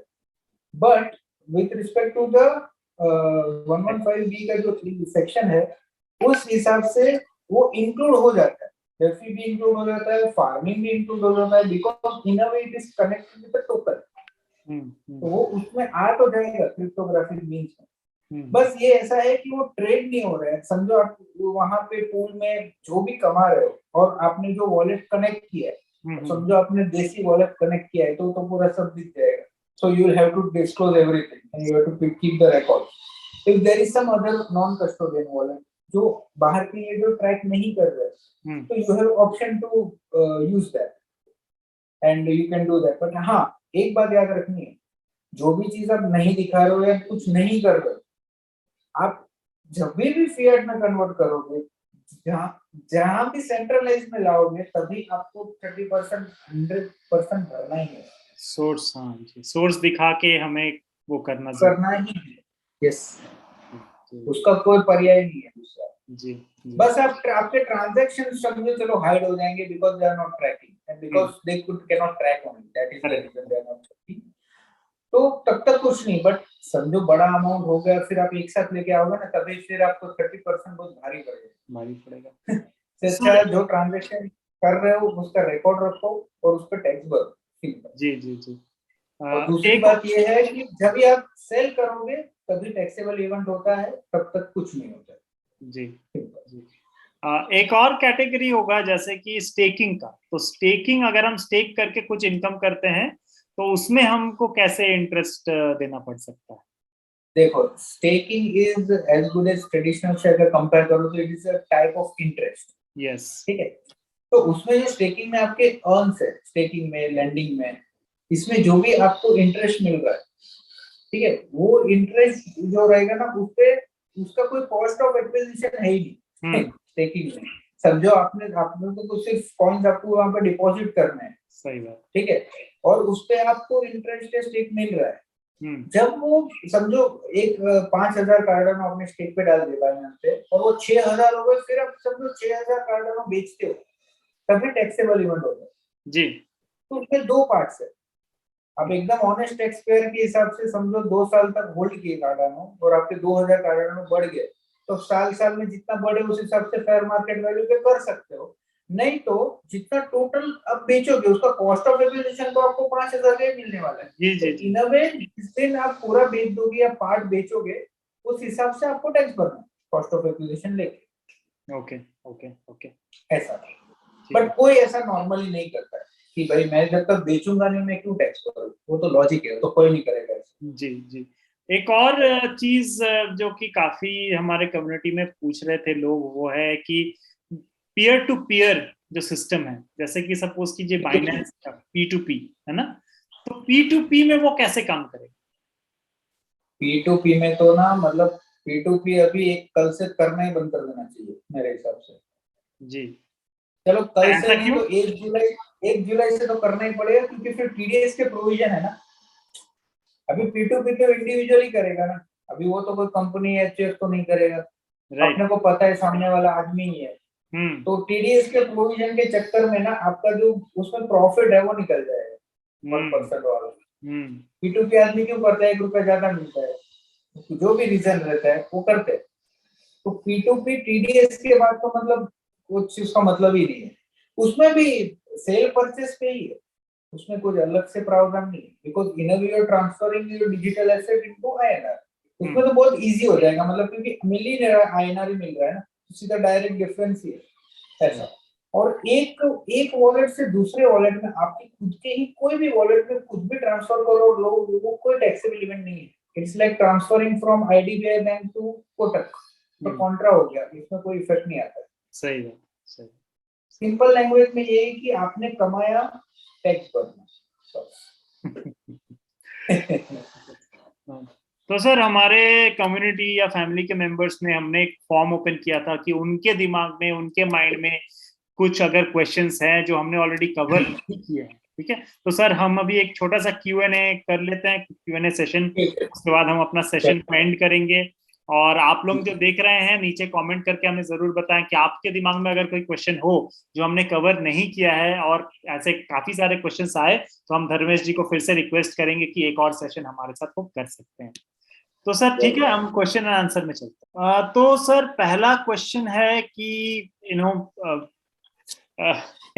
काफी पढ़ते हुए मुझे हंसी भी आ रही है। बेसिकली इन्होंने इंग्लिश में लिखा, तो मैं इंग्लिश में पढ़ देता हूँ आपके लिए कि we now know that tax exist and it will be a burden. ठीक है, can you suggest some legal ways to reduce this burden, possible restructuring और ways we can avoid the tax? Is there any way to restructure or avoid this tax? This is pure consultancy work. इसमें तो case to case basis पे discussion करना होगा, उनसे बात करनी होगी, उनका पोर्टफोलियो देखना होगा जी और जी बाद में सजेस्ट कर सकते हैं जी। तो अगर बिकॉज आप, हाँ जी, डायरेक्ट तो नहीं, डायरेक्ट तो कोई अपन कंसल्ट नहीं कर सकते, depends on case to case, how is he और she portfolio, how is he और शी इज अर्निंग, उसके बेस पे कर सकते हैं। okay, हाँ, बट लीगल वे में जितना हो सकता है टैक्स प्लानिंग कर सकते हैं। कर सकते हैं। तो अगर आपको एकदम आपके पर्टिकुलर पोर्टफोलियो रिलेटेड कोई भी प्लानिंग करना हो तो आप धर्मेश जी को कांटेक्ट कर सकते हो। उनका ईमेल नीचे डिस्क्रिप्शन में दिया हुआ है, आप उनको ईमेल के थ्रू कांटेक्ट कर सकते हो और उनका सर्विसेज ले सकते हो। अगर आप उनसे पर्सनली मिलना चाहते हो तो वो मुंबई में रहते हैं, तो आप उनके साथ ईमेल में कांटेक्ट करके अपॉइंटमेंट लेके आप उनके साथ पर्सनली भी मिल सकते हो। तो सर नेक्स्ट क्वेश्चन में चलते हैं। नेक्स्ट क्वेश्चन है कि how do I report my transactions on DeFi? तो ये एक वेरी स्पेसिफिक क्वेश्चन है। How do I report my transactions on DeFi? I have रफली 3000 transactions this year alone. What if I don't show the same? The only link between DeFi and CeFi is the fiat I used. इसका तो answer मैंने दिया ना, DeFi जी जी जी जी। देखो, आपको as a honest tax payer आपको पता है इतना ट्रांजेक्शन हुआ, इतना प्रॉफिट हुआ है, वो आप डिस्क्लोज करके पे कर दोगे तो बहुत अच्छा होगा, क्योंकि समझो वो लोग ट्रांजेक्शन नहीं कर रहे, वेरीफाई चलो नहीं कर रहे, समझ में आया, बट कभी भी इमरजेंसी में समझो आपने ऐसे वॉलेट में डाल दिया, कहीं पे कोई किसी का कुछ खुला और उसके बुक्स में ये वॉलेट आया, कुछ भी हो सकता है। This is mainly possible in P2P, but DeFi में भी समझो कुछ ऐसा, डेफी में हैक कितना होता है, जी जी जी, कितना हैक होता है तो उसमें समझो कोई कहीं पे कोई वॉलेट आया तो उसमें ना आने की चांसेस है। तो डेफी में कैसा है ना, टैक्स प्लानिंग करना बहुत जरूरी है और डिस्क्लोजर करना बहुत जरूरी है। It is not a normal trading, DeFi एक पूरा अलग पार्ट है ब्लॉकचेन का। जी जी जी, वो उसमें उनका कैसा है, ट्रांजैक्शन कौन से है, कौन से पैर में है, कहाँ है, वो उनको उनके साथ बात करके ही सॉर्ट आउट हो सकता है। But in a way he or she should disclose the transaction and pay the requisite tax. Absolutely, absolutely. That's the most मतलब सेफेस्ट वे अगर आप बात करो तो वही सबसे सेफेस्ट वे। अगर आपको कोई पर्टिकुलर, मैं फिर से बता रहा हूँ, अगर आपको कोई पर्टिकुलर रिकमेंडेशन आपके पोर्टफोलियो के हिसाब से चाहिए तो आप धर्मेश जी को कांटेक्ट कर सकते हो।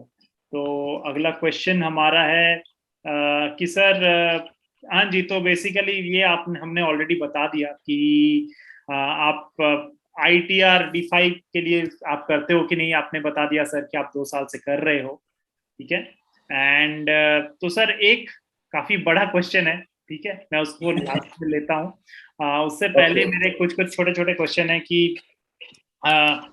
एक क्वेश्चन ये है कि how will the tax be calculated as I am holding lot of coins which have been switched from Ethereum, BTC and other cryptos and other holdings, and I myself don't know what is the purchasing price of each coin.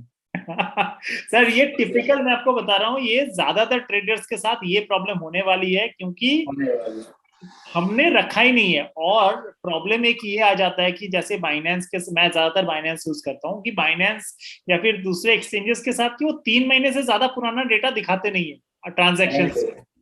तो ये एक इसीलिए तो कैसा record रखने का मैंने बोला आपको, तो रिकॉर्ड तो सपोज कीजिए कि अभी तो रिकॉर्ड है नहीं, परचेज का रिकॉर्ड नहीं है, और मुझे कल या उसके बाद मुझे सेल करना है, यानी 1 अप्रैल 22 या उसके बाद सेल करना है, तो मैं किस हिसाब से फिर टैक्स दूंगा अगर मेरे पास रिकॉर्ड नहीं है तो? नहीं, रिकॉर्ड नहीं है तो कैसा करना पड़ेगा कि we'll have to go with the best practice, like आपने आईएनआर में कितना इन्वेस्ट किया था, कितना विड्रॉ किया है, तो एक अलग तरीके से उसकी वर्किंग बनेगी in case you don't have your purchase price, but we will have to derive at that price for the tax calculation. ऐसा तो नहीं है कि पूरा एयर ड्रॉप आया और अपन ने बेच दिया, ऐसा तो है नहीं, उसमें कॉस्ट तो है इन्वॉल्व, तो उसका एक अलग वर्किंग से उसका कॉस्ट डिराइव करना होगा। आपने एयर ड्रॉप बोला, तो एयर ड्रॉप भी जैसे हमने स्टेकिंग एयर के ड्रॉप बारे में में कॉस्ट डिस्कस ऑफ किया था, सेम होगा, राइट?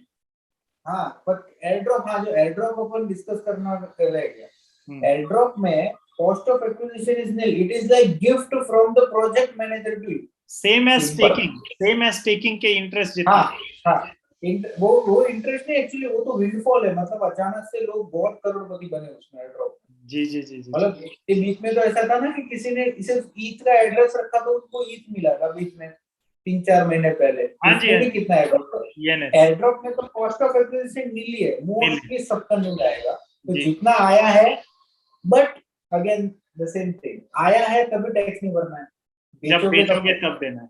जी जी, होल्ड करो, बोले ना $2 लाख है, होल्ड करो, कुछ नहीं देना है ऐसा।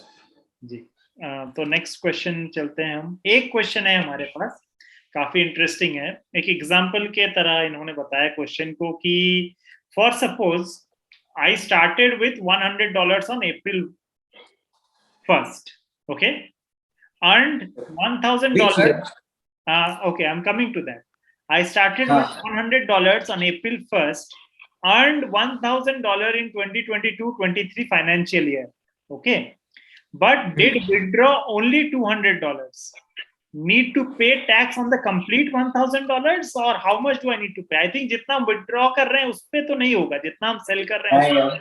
हाँ, देखो इनके एग्जांपल में 100 से उन्होंने शुरुआत किया, 1000 हुआ, तो डिफरेंस इज 900 पे 30% भरना है। अगर मैंने सेल नहीं भी किया तभी सेल किया तो अनरियलाइज्ड गेन पे नहीं, जी जी, $1,000 का उसने बीटीसी लिया, वो बुल आते आते उसका वैल्यू 1000 हो गया तो नहीं भरना है। जब वो बेचेगा 1000 का इक्विवेलेंट बीटीसी और $900 कमाएंगे तभी उसको 30% भरना है। And again I am saying कि विड्रॉल और टैक्स का कोई संबंध नहीं है जी। You don't withdraw your money but you sell, you have to pay tax. Withdrawal से लेना देना, विड्रॉल किस में आएगा जी? Outside purview of Indian income tax जी। एफटीएक्स में, बाइनेंस में जो लिंक नहीं है वजीरेट से, वो अकाउंट आपने कुछ किया और आपने हाइड किया, आपने रिस्क लिया, I will not suggest that, of course, but समझो आपने ऐसा किया और वहां पे एक बड़ा अमाउंट हुआ और वो जब आप लेके आ रहे हो तो आपको ऐसा लगेगा कि मैं विड्रॉल पे कर रहा हूँ। विड्रॉल पे आप तभी इसीलिए कर रहे हो क्योंकि आपने हाइड किया, उसमें भी समझो आपने प्रोग्रेसिवली 2 साल में टैक्स भरा हुआ है $60,000 पे और आप $1 लाख ला रहे हो तो $40,000 भी भरना है। हर एक चीज का सिर्फ रिकॉर्ड रखना है और प्रॉफिट किया है तो टैक्स भरना है, बस। लॉस किया तो भूल जाओ, बस। गवर्नमेंट भूल जाएगी तुमको, तुमने लॉस किया है, ऐसा। मतलब सच में ऐसा बोलो ना तो कि डिस्करेज कर रहे हैं टू ट्रेड जी जी, but they are encouraging to hold, that I can say, they are encouraging to hold. अब तक हम बोलते थे, अब तो गवर्नमेंट भी बोल रही है हॉडल कीजिए, जरूर हॉडल कीजिए, और अगर आप हॉडल करोगे तभी जाके लॉन्ग टर्म में वेल्थ बनेगा, एकदम क्लियर। ठीक है सर, एक लास्ट क्वेश्चन है हमारा, उसके बाद हम हमारे सेशन को रैप अप करेंगे।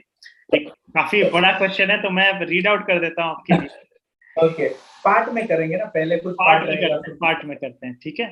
तो पहला है sir, suppose I have held a crypto asset for 3+ years, originally acquired in ICO or bought in an overseas exchange, okay, and today I look to sell it on a local Indian exchange where there is no local INR pair, so I need to convert it into, let's say, USDT before converting that into INR. बराबर, In Yes. such a scenario, will it be considered a short term as the final sell was USDT INR instead of direct crypto to INR?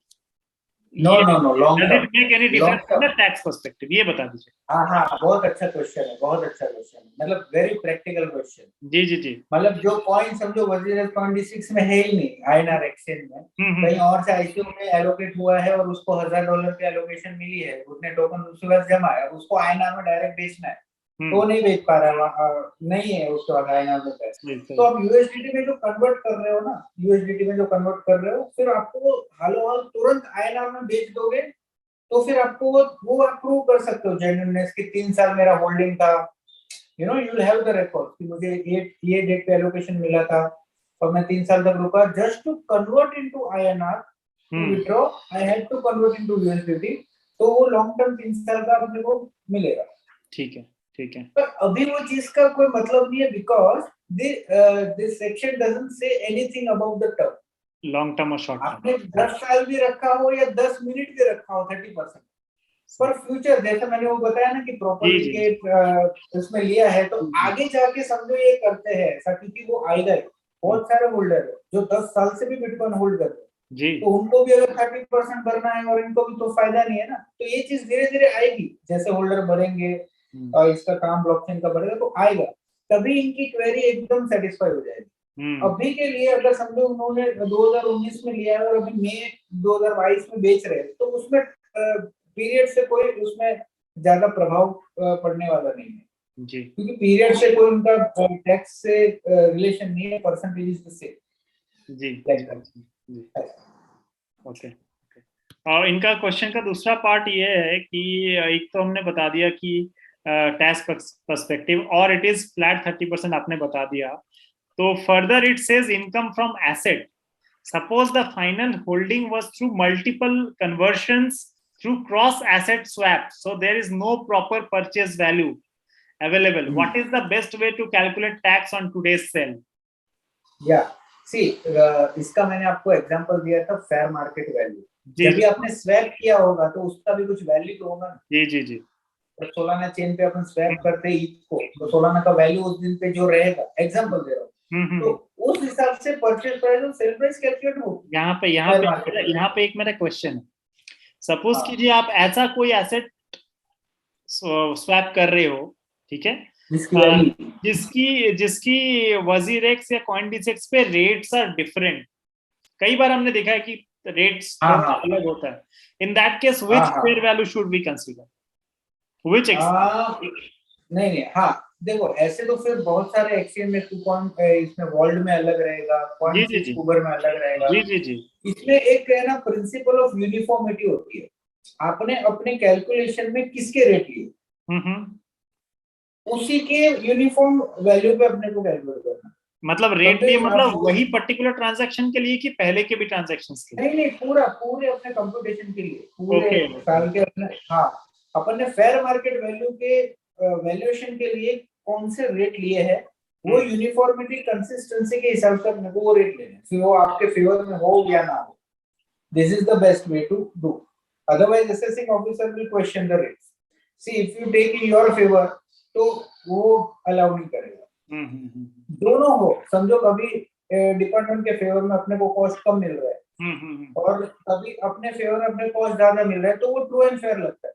जी जी जी, true and fair तभी लगेगा जब consistency रहेगी आपकी competition. सही, अगर समझो आपने बोला कि यार वो डेट पे कॉइनडिसेक्स पे 10 रुपए ज्यादा था, वो ले, वो गलत, आप ले लोगे, टैक्स भर लोगे, बट जब स्क्रूटिनी आएगा, जैसे अभी 17-18 वाली स्क्रूटिनी आ रही है ना सबको, बहुत सारे लोग का है 17-18 वाली स्क्रूटिनी, वो स्क्रूटिनी इसलिए आई क्योंकि तभी तो मतलब कुछ केवाईसी कुछ था ही नहीं ना, वो सारे एक्सचेंजेस तब के अभी है भी नहीं ज्यादातर, वो सारे इसीलिए आए, तो उस हिसाब से फिर ये साल की आएगी, ऐसा करेंगे ना तो फिर वो मानेंगे भी, कंसिस्टेंसी होगी ना तो ऑफिसर मानता है कि भाई हाँ चलो इन्होंने इसके लिए भी यही रेट लिया है ना, तो इसके लिए रेट तो फिर ठीक है, एक प्रैक्टिकल एस्पेक्ट है।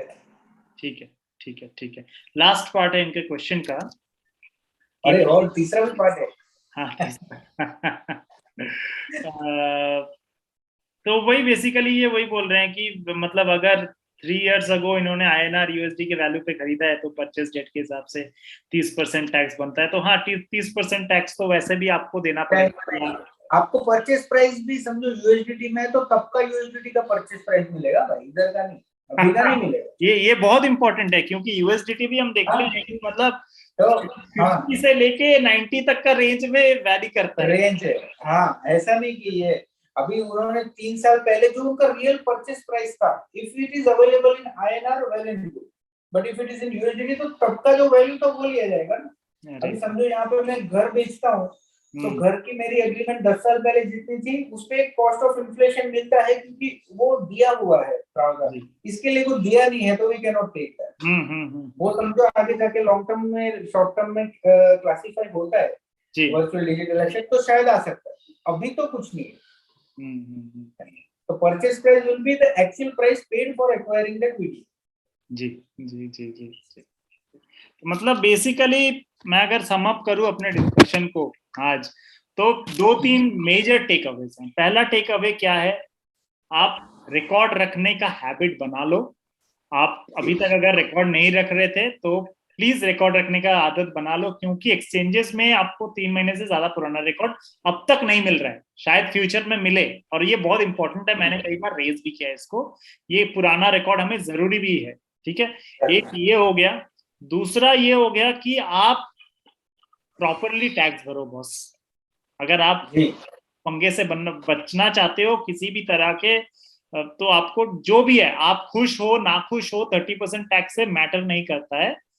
आप इस कंट्री में रह रहे हो तो आप टैक्स भरो। और तीसरी बात यह है कि अगर आपको स्पेसिफिक कंसल्टेशन आपके पोर्टफोलियो के लिए चाहिए, क्या खरीदना है क्या बेचना है, उसके लिए आप मुझे कांटेक्ट कर सकते हो। अगर आपको टैक्स रिलेटेड इंक्वायरी करना है, टैक्स रिलेटेड टैक्स प्लानिंग करना है बेहतर तरीके से, धर्मेश जी को आप कांटेक्ट कर सकते हो, ईमेल नीचे दिया हुआ है। ठीक है धर्मेश जी, हमको ज्वाइन करने के लिए बहुत बहुत शुक्रिया। बहुत ही ज्यादा मतलब नॉलेजेबल सेशन रहा। हम कोशिश करेंगे फ्यूचर में भी आपको आपके बिजी स्केड्यूल से अगर हम थोड़ा सा डिस्टर्ब कर पाए और हमारे चैनल बहुत बहुत शुक्रिया। चल रहा था, मार्च का ईयर एंड चल मैं रहा था, समझ सकता हूँ, ड्यू डेट के हिसाब से थोड़ा शेड्यूल। और मैंने शायद धर्मेश जी को 1 फरवरी सेकेंड वीक में ही कांटेक्ट कर लिया था।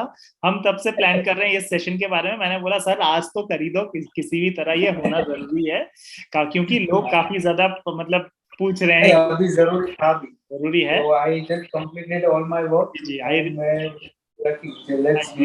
Really appreciate you sir, really you know आपने जो टाइम निकाला हमारे लिए, बहुत बहुत शुक्रिया आपको। और sir thank you so much, अपना ध्यान रखिए। तो चलिए दोस्तों, अगर आपको आज का वीडियो पसंद आया होगा तो जरूर चैनल को सब्सक्राइब लाइक करना ना भूलें, और आपके क्वेश्चंस अगर हैं तो नीचे कमेंट में जरूर पूछिएगा दोस्तों, क्योंकि अगर हमें काफी ज्यादा क्वेश्चंस मिले, अगर हमको कंसिडरेबल अमाउंट ऑफ क्वेश्चंस मिलते हैं तो हम कोशिश करेंगे, और नए क्वेश्चंस मिलते हैं तो हम कोशिश करेंगे धर्मेश जी को फिर से थोड़ा सा डिस्टर्ब करेंगे और उनके शेड्यूल से हम वापस से अपने चैनल पे लाने की कोशिश करेंगे। तो दोस्तों देखने के लिए बहुत बहुत शुक्रिया, अपना ध्यान रखिए, गुड बाय।